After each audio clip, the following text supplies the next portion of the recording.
Hello students, welcome to infinity learn JEE channel by Shri Chaitanya.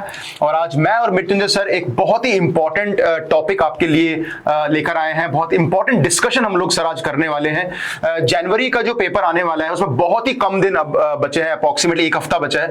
और बच्चों को ये जानना भी है कि सर कैसा पेपर आने वाला है, लास्ट ईयर के कंपैरेटिवली या उससे लास्ट ईयर के कंपैरेटिवली पेपर कैसा होगा, कंपटीशन बढ़ेगा, वेटेज कौन से चैप्टर की ज्यादा वेटेज आएगी, क्या सिमिलैरिटीज है, क्या डिससिमिलैरिटीज हैं, उसके बारे में हम वन बाय वन बात करेंगे। पहले हम शुरुआत करते हैं केमिस्ट्री से, है ना। तो सर जो है केमिस्ट्री एक्सपर्ट है, तो सर बताएंगे लास्ट ईयर कैसा पेपर आया था और इस बार क्या पेपर कैसा आ सकता है, किन किन चीजों पे आपको ज्यादा फोकस करना है। तो sir over to you. Sir बच्चे अभी लास्ट मोमेंट अब चल रहा है, बच्चे बहुत दिल से अपनी तैयारी कर चुके हैं और सर हर बच्चा अपनी जगह अच्छा करना चाहता है, पहले तो ये बात है, तो किसी को हम दोष नहीं दे सकते।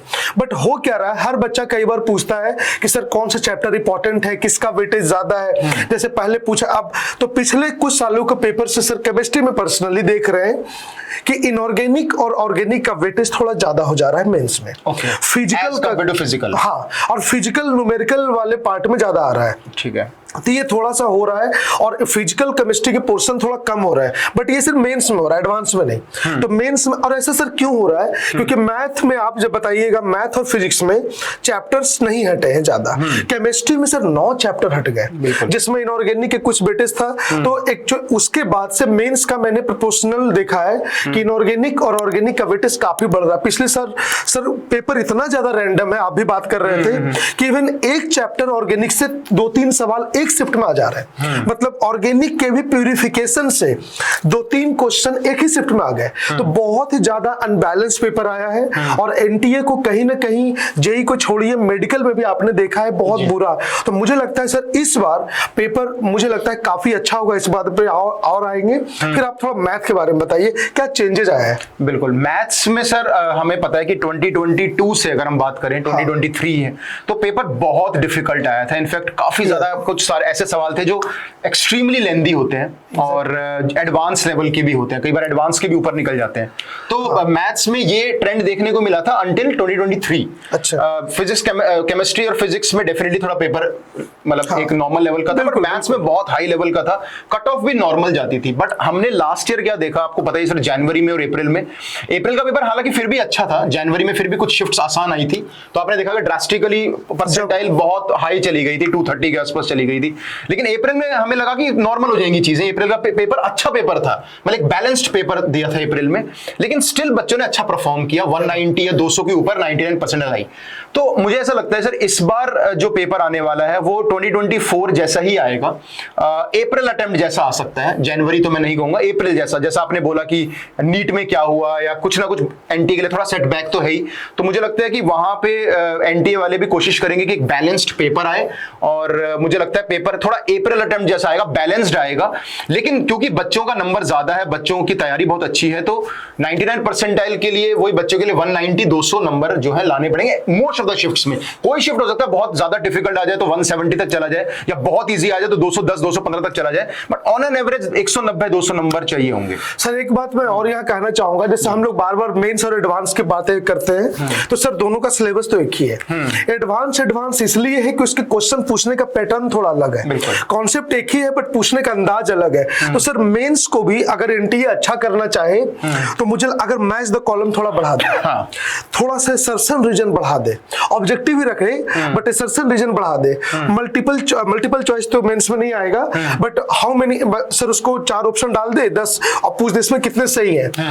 सर इसी से बहुत फर्क पड़ जाएगा। बिल्कुल हो सकता है ये थोड़ा बहुत पैटर्न चेंज हो जेई के एग्जाम में। और इस बार सर न्यूमेरिकल टाइप के नंबर भी काफी कम हो गया है, 10 की जगह 5 ही हो गया है। तो स्टूडेंट्स के लिए कहीं ना कहीं मतलब आप चैलेंजिंग तो देखो होगा, क्योंकि पहले 10 क्वेश्चंस होते थे तो 5 सेलेक्ट ही करने होते थे, उसमें 2-3 भी कर लिए, है ना। तो 10 में से 2-3 करना बच्चों के लिए मेंटली बड़ा अच्छा रहता था। अब क्या सर 5 ही है तो और वो करने ही करने हैं, तो अब बच्चों को मतलब वो लेवरेज नहीं है कि नहीं अब हम छोड़ सकते हैं। सर बच्चे इस बात को समझ भी सकते हैं। आप में से ऐसे कितने बच्चे थे जो 10 क्वेश्चन पढ़े होंगे एग्जाम में, बाहर नहीं, घर पे नहीं, 10 क्वेश्चन पढ़े हो, 10 आता हो, ये परसेंटेज तो कम ही का होगा, बहुत कम होगा। हाँ, और जो बहुत टॉपर रैंक पे है उनके लिए फर्क नहीं पड़ेगा, बट जो मीडियम और जो बिलो उनके लिए फर्क पड़ जाएगा। बिल्कुल फर्क पड़ेगा, क्योंकि 10 क्वेश्चंस में से 2 या 3 या 4 करना और अब 5 में से 3 या 4 करना में बहुत डिफरेंस आएगा। तो कहीं ना कहीं बच्चों के लिए थोड़ा थोड़ा डिफिकल्ट होने वाला है चूज करने में। हाँ, लेकिन मैंने आपको बताया सर, इसमें मेरा एक अलग पर्सपेक्टिव भी है।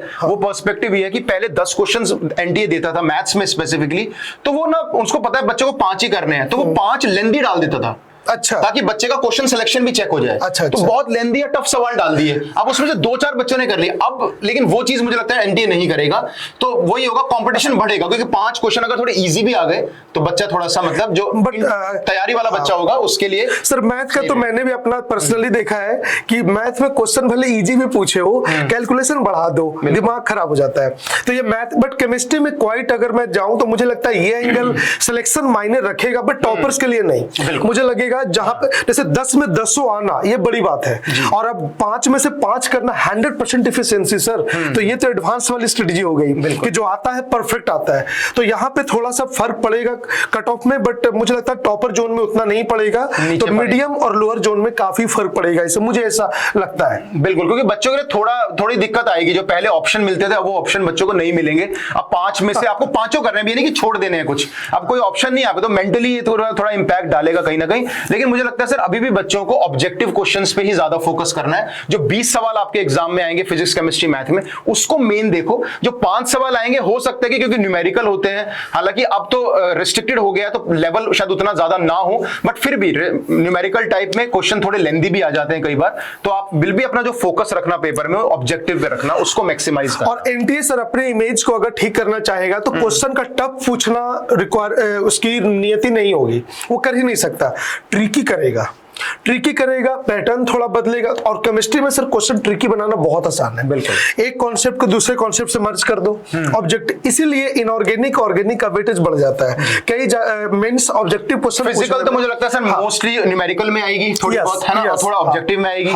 तो आपने बताया था कि ऑर्गेनिक इनऑर्गेनिक का वेटेज है वो काफी ज्यादा है, और एनसीईआरटी उसके लिए काफी ज्यादा इंपॉर्टेंट है, दोनों ही, बल्कि इनऑर्गेनिक के लिए ज्यादा इंपॉर्टेंट। आप सोचिए सर, इलेक्ट्रोकेमिस्ट्री जैसा चैप्टर जो बच्चा सबसे ज्यादा पढ़ता है, थर्मोडायनेमिक्स, उसी का वेटेज कभी कभी गिर जाता है, और कोई ये कह भी नहीं सकता कि इसका वेटेज हमेशा ज्यादा ही रहेगा, क्योंकि 2015 में भी हुआ था सर, इलेक्ट्रोकेमिस्ट्री से क्वेश्चन ही नहीं था, तो जबकि सबसे हेवी चैप्टर है ये सब।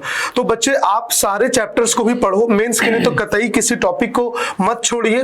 और मुझे पर्सनली ऐसा लगता है कि क्वेश्चन टफ तो नहीं, केमिस्ट्री में खास करके ट्रिकी बनाने की कोशिश की जा सकती है। और सर मैं बहुत ज्यादा श्योर हो रहा हूं मैच द कॉलम की तरफ, तो कम चांस मुझे लगता है मैच द कॉलम, मुझे ऐसा लग रहा है केमिस्ट्री काफी बढ़ाएगा, क्योंकि सर इसमें हो क्या रहा है ना सर, एक साल में 20 शिफ्ट हो रहा है, और हर शिफ्ट में 25 क्वेश्चन, पहले 30 था, तो 600 क्वेश्चन सिर्फ केमिस्ट्री, और पिछले 5 साल से 3000। एनटीए भी क्या नया बनाएगा सर, बच्चा कहने लगेगा हर चीज तो रिपीट हो रहा है। अभी तो हम बोलते हैं कि पीवाईक्यूज करना इज रियली इंपॉर्टेंट। एग्जैक्टली, बनाएगा क्या सर नया? अब हो क्या रहा है, मैंने क्या देखा है कुछ सालों से, एक लाइन एनसीईआरटी यहां से उठाया, मैच द कॉलम बनाना आसान हो गया, क्योंकि एक ही क्वेश्चन में 4 कॉन्सेप्ट चेक हो गया। बिल्कुल, तो क्वेश्चन केमिस्ट्री का खास करके मुझे लगता है कि मैच द कॉलम का काफी ज्यादा परसेंटेज बढ़ेगा, मुझे पर्सनली लगता है, क्योंकि मैं भी न्यू क्वेश्चन फ्रेम करता हूं। तो अगर एक ही क्वेश्चन जैसे एक दिन फ्रेम किया आसान है, 2 दिन किया ठीक है, बट अगर मुझे कहे कि तुम 15 दिन लगातार क्वेश्चन फ्रेम करो, मैं क्या करूंगा सर? तो मैं क्या करूंगा, अब 4 को मिला के 1 बना दिया, इसके कुछ पॉइंट ले लिया, इसके ले लिया। तो ये मुझे ऐसा लगता है कि अब आईटी एनटीए उस मोड पर है, खास करके केमिस्ट्री फिजिक्स जैसे सब्जेक्ट में मैच द कॉलम का और कॉन्सेप्ट मिक्स का काफी वेटेज बढ़ा। और मैथ्स में कोई ऐसी उम्मीद नहीं है, क्योंकि मैथ्स ऑलरेडी बच्चों के लिए बहुत लेंदी होता है, तो उसमें बहुत ज्यादा मुझे लगता है चेंजेस नहीं आएंगे। अगर आप मैथ्स का प्रेडिक्टर देखना चाहते हो तो मुझे लगता है कि आपको लास्ट ईयर का पेपर देखना चाहिए, स्पेशली अप्रैल सेशंस वाले। जो अप्रैल सेशंस वाले पेपर थे, मुझे लगता है एग्जैक्टली थोड़े जनवरी के भी अगर शुरू की 1-2 शिफ्ट हटा दो तो जनवरी वाले बिल्कुल वैसा ही पेपर आएगा, वही आपके बायनोमियल रिमाइंडर के सवाल सर, वही मैट्रिसेस के, मतलब शॉर्टेस्ट डिस्टेंस के, जो भी लगातार सवाल आपसे पूछते हैं, जीआईएफ की properties, Kings rule, Lebanese rule, बिल्कुल, जो भी आपको पता ही है कि क्या क्या मेन वेटेज टॉपिक्स हैं, है ना, तो वो पूछेगा ही पूछेगा आपसे। तो आप अगर जानना चाहते हो तो आप एक बार, जैसे मैंने सर एक बच्चों को एक वीडियो में कहा भी था कि लास्ट मोमेंट पे ना 2024 की जो 20 शिफ्ट्स हैं, हाँ, उस पे एक नजर मार लो, मतलब पूरा मत सॉल्व करो, एक नजर मार के चलो, देखो फर्स्ट क्वेश्चन हो जाएगा, सेकंड हो जाएगा, कोई लगता है यार ये नहीं हो रहा है, समझ नहीं आ रहा, तो दोबारा करके देख लिया। तो उससे क्या होता है, एक बच्चा एक पूरे तीनों सब्जेक्ट से रिवाइज हो जाएंगे, पिछले साल का पेपर चाहे आपने कर रखे हैं कितनी बार भी, लेकिन एक बार और आपकी नजरों से चला जाएगा, तो काफी ज्यादा रिवीजन भी हो जाएगी और बहुत अच्छा तरीका है, इफेक्टिव तरीका है पेपर के पैटर्न को जानने का। तो जैसे सर ने बोला, थोड़े बहुत चेंजेस हो सकते हैं पेपर में, केमिस्ट्री में थोड़े ट्रिकी सवाल आ सकते हैं, मैच द फॉलोइंग या असर्शन रीजन में भी आ सकता है, तो उसके लिए तैयार रहना। मैथ्स में कोई सरप्राइजेस नहीं होंगे, वही पेपर होगा, लेंथी टाइप का पेपर आएगा, कैलकुलेशन होगी, कुछ ट्रिकी सवाल होंगे, कुछ टफ होंगे, कुछ इजी होंगे। और जैसे मैंने बोला, हमेशा मैथ्स में तो सर मैं बोलता हूं कि ऑब्जेक्टिव पे ज्यादा फोकस करना, न्यूमेरिकल में कई बार क्या होता है, बहुत लेंथी सवाल डाल देते हैं, अभी शायद ना डालें क्योंकि 5 क्वेश्चन कम हो गए हैं, बट स्टिल आप भरोसा करो 20 क्वेश्चंस पे। और अप्रैल का पेपर और जनवरी के जो पिछले साल के पेपर्स हैं, उनको थोड़ा सा अच्छे से और देख कर जाओ, बिल्कुल पेपर वैसा ही आने वाला है, तो आपको पता चल जाएगा कितना आपका स्कोर आ रहा है। मैंने पिछले साल एक और पैटर्न भी देखा था सर, ये हमेशा तो नहीं, बट जैसे कि एक शिफ्ट में मोटी से क्वेश्चन आया, तो सर जो क्वेश्चन बना रहे हैं वो भी तो इंसान ही है, और उनपे भी ये प्रेशर है कि हर एक शिफ्ट का मतलब लेवल ऑफ डिफिकल्टी एक रखा जाए, ताकि बच्चों के बीच में ये ना जाए कि ये टफ हो गया इजी हो जाए।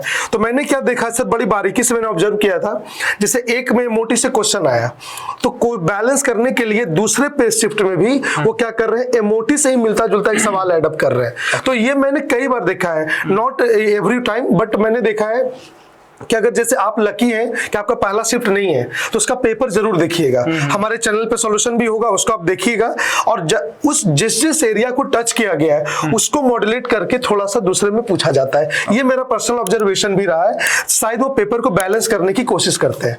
आई होप कि इस बार थोड़ा बैलेंस्ड पेपर आए, क्योंकि परसेंटाइल हमेशा शिफ्ट वाइज होती है, अगर पेपर बहुत ईजी आता है तो कहीं ना कहीं बच्चों को नुकसान होता है, और हाई मार्क्स पे भी लो परसेंटाइल आती है, पेपर का लेवल बहुत टफ हो जाता है तो फिर 160 पे भी देखी जाती है 99 परसेंटाइल। तो मुझे लगता है कहीं ऐसा एक मिड वे निकालना चाहिए कि 190 180 या 200 के आसपास होना चाहिए, ताकि मतलब एक सारे पेपर्स का ऑलमोस्ट सिमिलर लेवल हो। शायद इस बार ध्यान रखा जाएगा, हम होप कर रहे हैं इस बार, exactly. है ना, पिछले साल जो भी हुआ चीजें, पर लेट्स सी, क्योंकि तब भी लेकिन मुझे लगता है सर कहीं ना कोई पेपर एक्सट्रीमली टफ होगा, कोई ना कोई थोड़ा सा इजी रहेगा, पर उतना इजी ना हो कि बच्चा मतलब 230 या 240 पे 99 परसेंटाइल लेके जा रहा है, फिर देखते हैं। नहीं तो फिर मेडिकल वाला हाल हो जाएगा सर यहाँ पे, वरना कंपटीशन, इंजीनियरिंग कंपटीशन में 50% मार्क्स बहुत होता था। बिल्कुल, लेकिन आपको पेपर ना थोड़ा सा देख के एक एनालाइज करने आना चाहिए। बिल्कुल, बिल्कुल। जब आप पेपर शुरू करते हो स्पेशली मैथ्स का, और आपको लगता है कि हर अल्टरनेट सवाल आपसे बन रहा है या देखा देखा लग रहा है, बहुत कैजुअल नॉर्मल सा लग रहा है, तो समझ जाओ कि पेपर कहीं ना कहीं बच्चे फोड़ने वाले हैं, और परसेंटाइल जो है वो हाई जाने वाली है,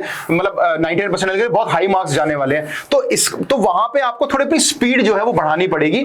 तो और पेपर अगर आपको चैलेंजिंग लग रहा है, देखो हर बच्चे को पेपर से चैलेंजिंग लगता है, ये काम जो है इतना आसान नहीं है, इसके लिए थोड़ा ऑनेस्ट रहना पड़ेगा, लेकिन फिर भी एक अंदाजा लग जाता है कि नहीं यार ये क्वेश्चन थोड़े छोटे छोटे आ रहे हैं, मैक्सिमम बच्चों को पता चल जाएगा।